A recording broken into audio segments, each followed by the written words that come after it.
let's pause and reflect on something powerful. You don't have a time problem. You have a truth problem. Jesus said in John 8:32, "Then you will know the truth, and the truth will set you free." The truth is this: God gave you time as a gift, and every hour you waste is an hour of your calling delayed. You're not just putting off a task, you're putting off the mission God placed in your hands.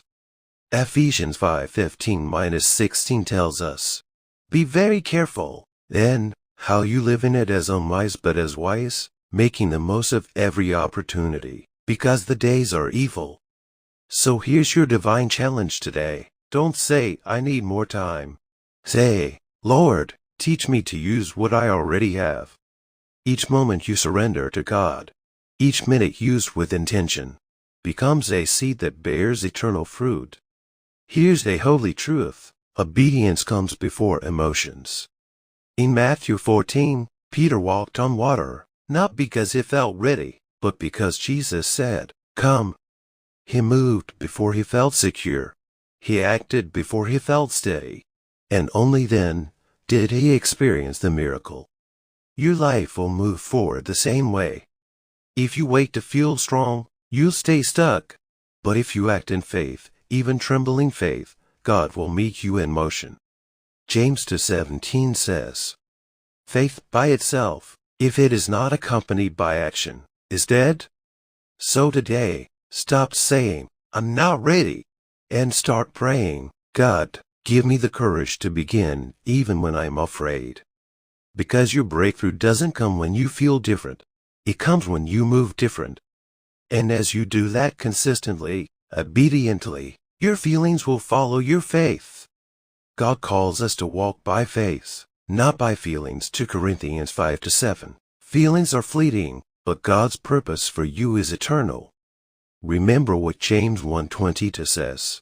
Do not merely listen to the word, and so deceive yourselves. Do what it says.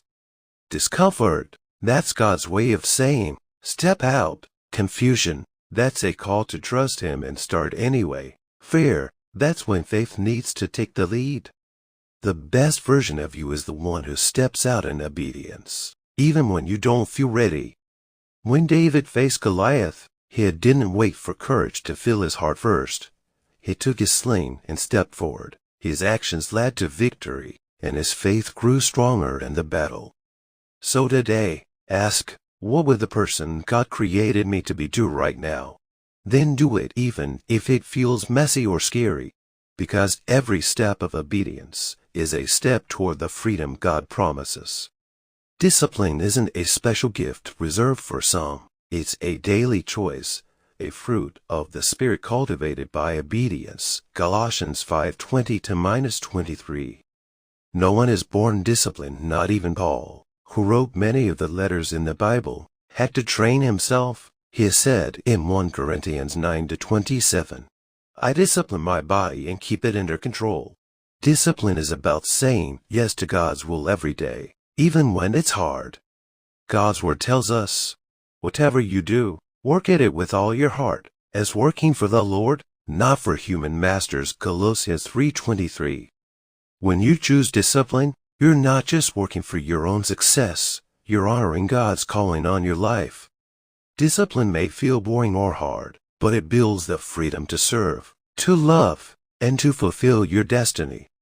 So start small. Choose one thing today to do for God's glory, even if it's just a tiny step. Every small choice adds up to a life fully surrendered and fully alive. The enemy loves when you negotiate with your feelings. Do I feel like it today? Maybe I'll skip just this once. Isn't there an easier way? But God calls us to live by faith, not by feelings. 2 Corinthians 5-7. Your feelings will never be a reliable guide, but God's word is steady and true.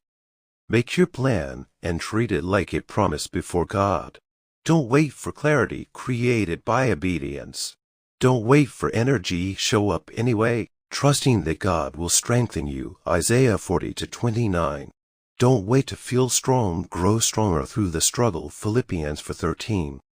Declare this as your new identity. I am a disciplined person not because it's easy, but because I choose what's right, even when it's hard.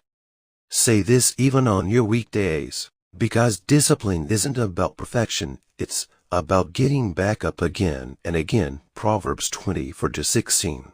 You don't lack discipline, you just haven't fully decided to build it yet, but now you see the truth, so there's no excuse left. Discipline belongs not to the gifted, but to the committed. Procrastination thrives in the shadows. When no one knows your dreams, your promises, your goals, it's easy to hide behind silence and delay. But God calls us to live in the light. John 3:20-21. When you keep your goals private, you stay stuck in secret struggles. No one holds you accountable, so you give yourself permission to quit. What if you told someone? What if you wrote your goals down? What if you made your dreams public? Suddenly, your words carry weight. Your promises become sacred. Your actions have power because you are accountable not just to others, but before God. Romans 14:12. This is external accountability, and it's a gift from God to help you stay faithful. Remember what Ecclesiastes 9:10 says. Two are better than one, because they have a good return for their labor. If either of them falls down, one can help the other up. So don't walk this journey alone. Share your goals with trusted friends or family. Ask them to pray for you and encourage you. Let your commitment become a testimony of God's faithfulness. Take that step today. Speak your goal out loud. Write it down and make it real. Because when you bring your dreams into the light, procrastination loses its power, and God's purpose moves forward through you. Speak your goals. Let your faith move into action. Often, the moment people speak their goal out loud, something powerful happens. They start their YouTube channel. They share daily updates. They ask a friend to hold them accountable. They find a mentor or coach. Why? Because when your progress becomes visible, quitting becomes harder. Procrastination thrives in silence, but action grows when others witness your commitment. Here's your challenge. Speak your goal. Write your commitment down. Tell someone your plan. Don't carry your dreams silently in your heart. Carry them boldly into the world. Let your voice become a covenant, because when you speak it, you give it power. Proverbs 18:21. Once it's out there, you can't ignore it anymore. Procrastination is not just a harmless habit. It's not laziness. Every time you delay, every time you say, "I'll do it later," you're building a life filled with regret. The cost isn't just an unfinished task. It's your dreams quietly dying while you say, "Someday I'll start." But someday often never comes. James 4:14. Later becomes next week. Next week becomes next year. Before you know it, life has passed by and you look back with sorrow, knowing you never truly tried. Not because you lacked ability or intelligence, but because fear, doubt, and distraction stole your time. Most people don't fail because they tried and lost. They fail because they never started. They waited for motivation, the perfect moment, or for everything to feel just right. But here's the truth. Effort lasts a moment, regret lasts a lifetime. For what will it profit a man if he gains the whole world and loses his own soul? Mark 8:36. Starting might feel uncomfortable today. It might take 10 seconds of courage or one hard hour. But 5 years from now, you'll thank God for every moment you chose progress over excuses. Or you regret every moment you knew what to do but didn't. The time is now. Build your life in faith and action. Stop romanticizing tomorrow. Stop hoping life will slow down. It won't. Psalm 90:12.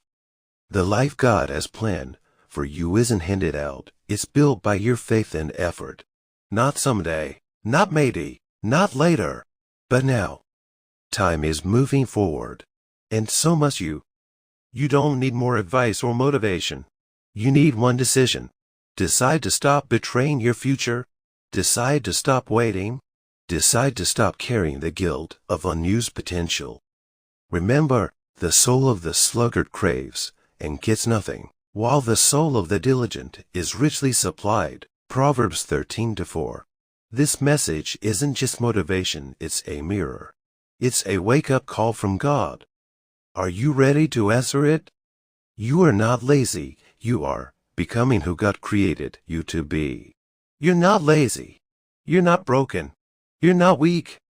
You've just been listening to the wrong voice, the one that whispers, "Not yet." But today, a stronger voice speaks louder. Your decision. From this moment on, you don't wait. You don't beg. You don't wonder what could have been. You build what still can be. And if you fall, so what? Get up. Begin again. But never stop. You're not chasing a goal anymore. You're chasing the person God created you to be. And that journey begins, not tomorrow, but right now. If this message has lit a fire in your heart, join the movement. Because we're not here just to scroll through life. We're here to rise, to change, and to win with God by our side. God bless you.